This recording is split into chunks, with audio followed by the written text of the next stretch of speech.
اعوذ باللہ من الشیطان الرجیم بسم اللہ الرحمن الرحیم۔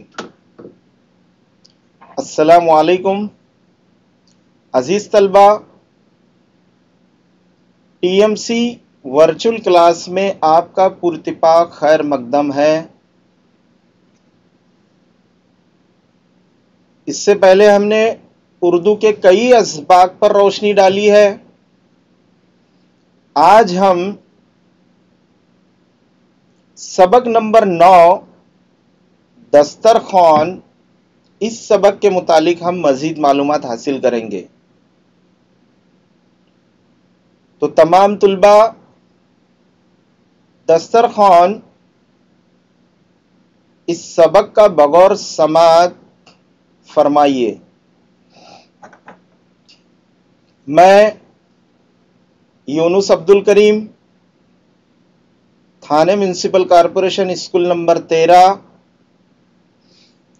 تو چلیے ہم آگے سبق نمبر 9 سے شروع کرتے ہیں۔ سبق نمبر 9 دسترخوان۔ آپ نے اپنی روزمرہ کی زندگی میں دسترخوان اس کے متعلق کئی مرتبہ سن چکے ہیں، اور آپ کی روزمرہ زندگی میں دسترخوان کا استعمال ہوتا ہے۔ دسترخوان یہ ہمارے نبی حضرت محمد مصطفیٰ صلی اللہ علیہ وسلم کی سنت ہے کہ دسترخوان پر بیٹھ کر کھانا کھانا، اور دسترخوان پر بیٹھ کر ایک دوسرے کا خیال رکھتے ہوئے کھانا کھانا، یہ ہمارے نبی حضرت محمد مصطفیٰ صلی اللہ علیہ وسلم کی ایک پیاری سنت ہے۔ اس سبق کو لکھا ہے دسترخوان کو وزیر آغا۔ دراصل وزیر آغا جو ہیں یہ انشائیہ لکھتے تھے۔ اب انشائیہ کسے کہتے ہیں؟ اردو کی وہ بیانیہ قسم جس میں عملیت اور سنجیدگی کے بجائے خیالات اور تاثرات کو بیان کیا جائے، اسے انشائیہ کہتے ہیں۔ کسے کہتے ہیں انشائیہ؟ اپنی علمیت اور سنجیدگی کے بجائے اپنے تاثرات اور اپنے خیالات، اپنے ذاتی خیالات، اس کو بیان کرنا، اسی کو کہتے ہیں انشائیہ۔ تو آگے ہم نظر ڈالیں گے۔ دسترخوان سبق نمبر 9 ہماری درسی کتاب میں ہے۔ اس سبق کے مصنف ہیں وزیر آغا۔ پہلی بات پر ہم توجہ دیں گے، دسترخوان بچھا کر کھانا کھانے کا طریقہ بہت قدیم ہے۔ دسترخوان بچھا کر کھانا کھانا یہ طریقہ کیسا ہے؟ بہت ہی قدیم ہے۔ یہ ہمارے نبی حضرت محمد مصطفیٰ صلی اللہ علیہ وسلم کی ایک پیاری سنت ہے، اور ہماری تہذیب کا حصہ بھی۔ ہمارے مذہب اسلام میں، ہماری تہذیب میں یہ ایک حصہ ہے کہ دسترخوان پر بیٹھ کر ادب سے، تمیز کے ساتھ ایک دوسرے کا خیال رکھتے ہوئے کھانا کھایا جائے۔ یہ ایک سماجی عمل بھی ہے، بلکہ یہ ایک سماجی عمل بھی ہے۔ کیوں؟ کیونکہ سماج میں دیکھا جاتا ہے، ہر مذہب کا رہن سہن دیکھا جاتا ہے، ان کے رسم و رواج دیکھے جاتے ہیں، ان کے طور طریقے دیکھے جاتے ہیں۔ تو اس طرح سے یہ ایک سماجی عمل ہے۔ اس عمل کا وقت انسان کے لیے اہم ہوتا ہے۔ اس طرح کھانا کھانے میں آپس میں خلوص، انسیت اور قربت پیدا ہوتی ہے۔ ہم ایک دوسرے کی باتیں زیادہ توجہ سے سن سکتے ہیں۔ اگر ہم دسترخوان پر کھانا کھانے کے لیے بیٹھ جائیں تو آپس میں ہمارے خلوص یعنی پیار محبت، خلوص یعنی کیا؟ پیار محبت، انسیت بے تکلفی، انسیت یعنی بے تکلفی، اور قربت پیدا ہوتی ہے، قربت یعنی نزدیک ہونا۔ تو اس طرح سے کھانا کھانے میں آپس میں خلوص یعنی پیار محبت، انسیت یعنی بے تکلفی، اور قربت یعنی نزدیک ہونا، یعنی نزدیکیاں پیدا ہوتی ہے۔ دسترخوان پر اگر آپ دیکھیں گے سب پکوان لگے ہوئے ہیں، دسترخوان پر چن دیے گئے ہیں پکوان، اور سبھی آمنے سامنے بیٹھے ہوئے ہیں، تو اس سے ایک دوسرے کے درمیان میں پیار محبت اور نزدیکیاں اور بے تکلفی جو ہے یہاں پر ہمیں ظاہر ہوتی ہے۔ ہم ایک دوسرے کی باتیں زیادہ توجہ سے سن سکتے ہیں، اور ساتھ ہی ساتھ دسترخوان پر کھانا کھانے ہم بیٹھیں گے تو کیا ہوتا ہے، ایک دوسرے کی باتیں ہم کیسے سن سکتے ہیں، زیادہ توجہ کے ساتھ سن سکتے ہیں۔ دسترخوان بچھا کر کھانے میں ایک فائدہ یہ ہے کہ اگر ایک دو افراد کا اضافہ بھی ہو جائے تو دسترخوان پر جگہ نکل آتی ہے۔ اگر ہم دسترخوان پر بیٹھے ہیں، اگر کئی افراد آ رہے ہیں کھانے کے لیے، تو دسترخوان پر ہم سمٹ کر قریب قریب ہو کر اور دو چار افراد کو اس کھانے میں ہم شامل کر سکتے ہیں۔ تو اس طرح سے دسترخوان پر جگہ آسانی سے بن جاتی ہے۔ ذیل کے انشائیے میں وزیر آغا نے کھانا کھانے کے عمل اور دسترخوان کو تہذیبی پس منظر میں رکھ کر اپنے منفرد خیالات پیش کیے ہیں۔ وزیر آغا نے اسی عمل کو، کھانا کھانے کے عمل کو، دسترخوان کو تہذیبی پس منظر میں رکھ کر کہ شروعات کہاں سے بھی، کھانا کیسے کھایا جاتا، پہلے دسترخوان پر کھانا کھایا جاتا، پھر آہستہ آہستہ اس دسترخوان کی جگہ میز اور کرسی نے لی، یعنی لوگ آہستہ آہستہ دھیرے دھیرے ٹیبل پر پکوان لگائے جانے لگے، اور میز کرسی پر بیٹھ کر لوگ کیا کرنے لگے، کھانا کھانے لگے۔ پھر دھیرے دھیرے آہستہ آہستہ اور اس میں اضافہ ہوتا گیا۔ آج جو ہے لوگ کیا کرتے ہیں، سیلف سروس کا ذائقہ لیتے ہیں۔ اسٹال یعنی چھوٹی چھوٹی اسٹالیں لگائی جاتی ہے جس میں پکوان ہوتے ہیں ہر طرح کے، وہاں پر لوگ ایک ہاتھ میں تھالی ہوتی ہے اور ایک ہاتھ میں چمچ ہوتا ہے، جس سے سیلف سروس لے کر خود سے وہ کیا کرتے ہیں، ٹہل ٹہل کر اور ایک دوسرے سے گپ شپ باتیں کرتے ہوئے کیا کرتے ہیں، آرام سے کھانا کھاتے ہیں۔ تو اس طرح سے پہلے رواج تھا دسترخوان کا، اس کے بعد آہستہ آہستہ اس کی جگہ میز کرسی نے لی، اس کے بعد آہستہ آہستہ سیلف سروس کی شروعات ہوئی۔ تو اسی انداز میں وزیر آغا نے اس انشائیے میں ان تمام منفرد خیالات کیا کیے ہیں، اپنے پیش کیے ہیں۔ تو پہلے دیکھیں گے ہم جان پہچان۔ وزیر آغا 8 مئی 1922 کو وزیر کوٹ میں پیدا ہوئے۔ انہوں نے اردو میں طنز و مزاح، اب طنز یعنی طنز یعنی چھیڑ چھاڑ کرنا، طنز یعنی چھیڑ چھاڑ کرنا، اب مزاح یعنی مذاق یا دل لگی جس کو کہتے ہیں، یا ہنسی کہتے ہیں۔ تو اس طرح سے اردو میں طنز و مزاح نگاری کے موضوع پر مقالہ لکھ کر ڈاکٹریٹ کی ڈگری حاصل کی۔ وزیر آغا نے ڈاکٹریٹ کی ڈگری کہاں، کیسے حاصل، کس مضمون پر حاصل کی، اردو میں طنز و مزاح نگاری میں۔ ماہنامہ ادبی دنیا میں معاون مدیر کی حیثیت سے خدمات انجام دینے کے بعد انہوں نے اپنا ادبی رسالہ ماہنامہ اوراق جاری کیا۔ کون سا رسالہ جاری کیا؟ اپنا ماہنامہ اوراق۔ وزیر آغا کا شمار صفحے اول کہ ناقدین میں ہوتا ہے. ناقدین یعنی جو ایک دوسرے کے عیب جانتا ہو یا ایک دوسرے کو پہچانتا ہو تو اس کو کہتے ہیں ناقدین. انہوں نے انشائیے اور مضامین لکھے اور شاعری بھی کی.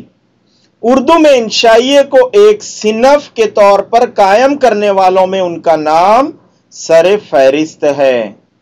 خیال پارے، 12واں کھلاڑی اور چوری سے یاری تک ان کے انشائیوں کے مجموعے ہیں. ان کے انشائیوں کا کلیات پگڈنڈی کے نام سے شائع ہو چکا ہے. کس نام سے شائع ہو چکا ہے؟ پگڈنڈی کے نام سے. ادب میں طنز و مزاح، نظم جدید کی کروٹیں آدھی صدی کے بعد شام کی منڈیر سے اور انشائیہ کے خدوخال ان کی تصانیف ہیں. تصانیف یعنی کتابیں جو انہوں نے خود سے تحریر کی ہیں، خود سے لکھی ہوئی ہے، اس کو کہتے ہیں تصانیف. تو آئیے بچوں اب ہم آگے جائزہ لیں گے کہ کیسے کیسے رواج تبدیل ہوتا رہا، بدلتا رہا.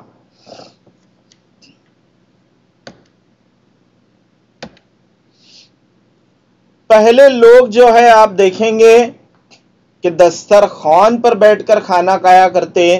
تو آپ اس تصویر کا بغور مطالعہ کریں گے تو آپ کو اس بات کا اندازہ ہوگا کہ کافی سارے لوگ ہیں لیکن ایک دسترخوان پر کم از کم دیکھیے آپ کتنے قطار میں بیٹھے ہوئے ہیں اور سب قریب قریب بیٹھے ہوئے ہیں. تو اس طرح سے ان میں نزدیکیاں بھی ہیں، اسی طرح سے پیار محبت بھی دکھائی دے رہا ہے، اس کے علاوہ ان میں خلوص بھی دکھائی دے رہا ہے. تو پہلے یہ رواج عام تھا دسترخوان کا. اب دیکھیے اس دسترخوان کی جگہ کس نے لی؟ اس دسترخوان کی جگہ میز اور کرسی نے لے لی. لوگ جو ہیں ٹیبل کا استعمال کرنے لگے اور کرسی پر بیٹھ کر. تو ہمارے نبی صلی اللہ علیہ وسلم کا طریقہ کیا تھا؟ دسترخوان پر بیٹھ کر کھانا کھانا.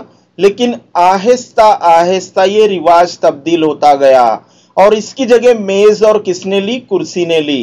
تو آپ تصویر میں دیکھ سکتے ہیں کہ کس طرح سے ٹیبل پر کرسی پر بیٹھ کر ٹیبل کے اوپر جو ہے کھانا لگوا دیا گیا ہے. سبھی لوگ کھا رہے ہیں. کیسے ایک دوسرے سے ان کی دوریاں نظر آ رہی ہیں یہاں پر. تو سمجھ میں آئی یہ دوسری تصویر. اب آپ تیسری تصویر میں دیکھیں گے کہ کس طرح سے پہلے تو دسترخوان تھا، اس کے بعد میز کرسی نے اس کی جگہ لی. اب تیسری تصویر کا آپ مطالعہ کر رہے ہیں تو یہاں پر ہمیں صاف طور سے یہ بات واضح طور سے سمجھ میں آ رہی ہے کہ یہاں پر دسترخوان نہیں ہے، نہ کہ ٹیبل کرسی ہے، بلکہ چھوٹے چھوٹے اسٹال لگے ہوئے ہیں. اور ان اسٹالوں پر طرح طرح کے پکوان ہیں جو کیا کر رہے ہیں لوگ اپنے ایک ہاتھ میں ان کے پلیٹ ہے، تھالی ہے اور دوسرے ہاتھ میں ایک چمچ ہے جس کے ذریعے وہ کیا کر رہے ہیں، اس چمچ کے سہارے کیا کر رہے ہیں، وہ اپنی پلیٹ میں جو ہے کھانا لے رہے ہیں اور ایک دوسرے سے ہنسی مذاق گپ شپ باتیں کرتے ہوئے ٹہل ٹہل کر جو ہے کھانا کھا رہے ہیں. تو اسی طرح سے وزیر آغا نے اپنے منفرد خیالات کے ذریعے اس بات کو بیان کرنا چاہا ہے کہ پہلے دسترخوان کا استعمال ہوا کرتا تھا، پھر اس کی جگہ میز کرسی نے لی، پھر اس کے بعد جو ہے سیلف سروس کا استعمال ہونے لگا. تو آئیے بچوں ہم سبق کی طرف راغب ہوتے ہیں. سبھی توجہ دیں. ایک زمانہ تھا کہ لوگ فرش پر دسترخوان بچھاتے، آلتی پالتی مار کر بیٹھتے اور ایک دوسرے کی آنکھوں میں آنکھیں ڈال کر کھانا کھاتے. ایک زمانہ کیا تھا کہ تمام لوگ کیا کرتے؟ فرش پر دسترخوان بچھاتے، اس کے بعد آلتی پالتی ادب سے بیٹھتے اور بیٹھ کر ایک دوسرے کی آنکھوں میں آنکھیں ڈال کر کیا کرتے؟ کھانا کھاتے۔ جیسے آپ نے پہلی تصویر میں دیکھا تھا کہ کس طرح سے دسترخوان پر قریب قریب آمنے اور سامنے لوگ بیٹھے ہوئے ہیں، ایک دوسرے کو دیکھ رہے ہیں اور کھانے کا مزہ لے رہے ہیں۔ پھر جو زمانہ بدلا تو ان کے نیچے کرسیاں اور سامنے میز بچھ گئی جس پر کھانا چن دیا جاتا۔ لیکن اس کے بعد زمانہ بدل گیا، زمانے نے کروٹ لی، تو زمانہ بدلا تو کیا ہوا؟ اس کی جگہ نیچے کرسیاں آئی اور سامنے میز بچھ گئی، ٹیبل، اور ان ٹیبلوں پر کیا لگا دیا گیا؟ کھانا لگا دیا گیا۔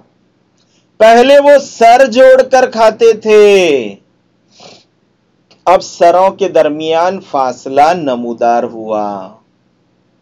پہلے کیا کرتے تھے؟ وہ سر جوڑ کر کھانا، میل جل کر کھانا کھانا۔ تو اس طرح سے پہلے مل جل کر کھانا کھایا کرتے تھے، لیکن اب انہی سروں کے درمیان کیا ہوا؟ فاصلہ نمودار ہوا۔ پہلے قریب قریب تھے، لیکن اب ایک کرسی وہاں تو ایک کرسی یہاں، تو اس طرح سے فاصلہ کیا ہو گیا؟ دور ہو گیا۔ اور روبرو بیٹھا ہوا شخص مد مقابل نظر آنے لگا۔ پہلے دسترخوان پر روبرو آمنے سامنے لوگ دکھائی دیتے تھے، ایک دوسرے سے باتیں کرتے اور کھانے کا مزہ لیتے، لیکن اب جب کرسی اور میز نے جگہ لی تو مد مقابل لوگ نظر آنے لگے، دور دور مخالف سمت میں نظر آنے لگے۔ مگر زمانہ کبھی ایک حالت میں قیام نہیں کرتا، چنانچہ اب کی بار جو اس نے کروٹ بدلی تو سب سے پہلے پلیٹ کو ہتھیلی پر سجا کر اور سرو قد کھڑے ہو کر تام سے ہم کلام ہونے کی روایت قائم ہوئی۔ لیکن اب اس بار جو زمانے نے کروٹ لی تو کیا ہوا؟ نہ دسترخوان تھا، نہ میز اور کرسی تھی، بلکہ اب کے جو زمانہ بدلا تو زمانے نے کروٹ ایسی لی کہ پلیٹ جو ہے ہتھیلی میں سجائی گئی اور سرو قد کھڑے ہو کر، سیدھے کھڑے ہو کر تام سے ہم کلام ہونے کی روایت کیا ہوئی؟ قائم ہوئی۔ تام کرنا یعنی کھانا، تو لوگ کیسے کھانے لگے؟ ایک ہاتھ میں پلیٹ اور ایک ہاتھ میں چمچ، اور ایک دوسرے سے اس طرح سے باتیں کرتے ہوئے ایسے کھانے کا رواج کیا ہوا؟ عام ہوا۔ پھر ٹہل ٹہل کر اس پر تباہ آزمائی ہونے لگی۔ پھر ٹہل ٹہل کر اس پر کیا ہونے لگی؟ تباہ آزمائی ہونے لگی۔ انسان اور جنگل کی مخلوق میں جو ایک واضح فرق پیدا ہو گیا تھا کہ انسان ایک جگہ بیٹھ کر کھانا کھانے لگا تھا، جبکہ جنگلی مخلوق چراگاہوں میں چرتی پھرتی تھی۔ انسان اور جنگلی مخلوق، ان دونوں میں ایک واضح فرق پیدا ہو گیا تھا۔ انسان جو ہے اشرف المخلوقات ہے، انسان جو ہے ادب اور تمیز کے ساتھ کھانا کھاتا ہے، لیکن جنگلی جانور کیا کرتے ہیں؟ کہیں پر بھی چراگاہوں میں، جنگلوں میں، یہاں پر کیا کرتے ہیں؟ وہ چرتے ہیں۔ تو اس طرح سے دونوں میں ایک امتیازی فرق تھا کہ انسان کیسے ایک جگہ کھانا بیٹھ کر کھاتا تھا، جبکہ جنگلی مخلوق چراگاہوں میں کیا کرتی تھی؟ چرتی پھرتی تھی۔ اور پرندے دانے دنکے کی تلاش میں پورے کھیت کو تختہ مشق بناتے تھے۔ اور پرندے کیا کرتے تھے؟ دانے دنکے کی تلاش میں پورے کھیت کو تختہ مشق بناتے تھے۔ تختہ مشق یعنی جو مقصد اس نے بنا لیا کہ مجھے دانا دنکنا ہے تو اسی کے سہارے وہ بار بار دانا دنکتے۔ اب باقی نہ رہا اور مدتوں کے بچھڑے ہوئے سینہ چاکانے چمن ایک بار پھر اپنے عزیزوں سے آ ملے۔ سینہ چاکانے چمن مراد یہاں پر عاشق،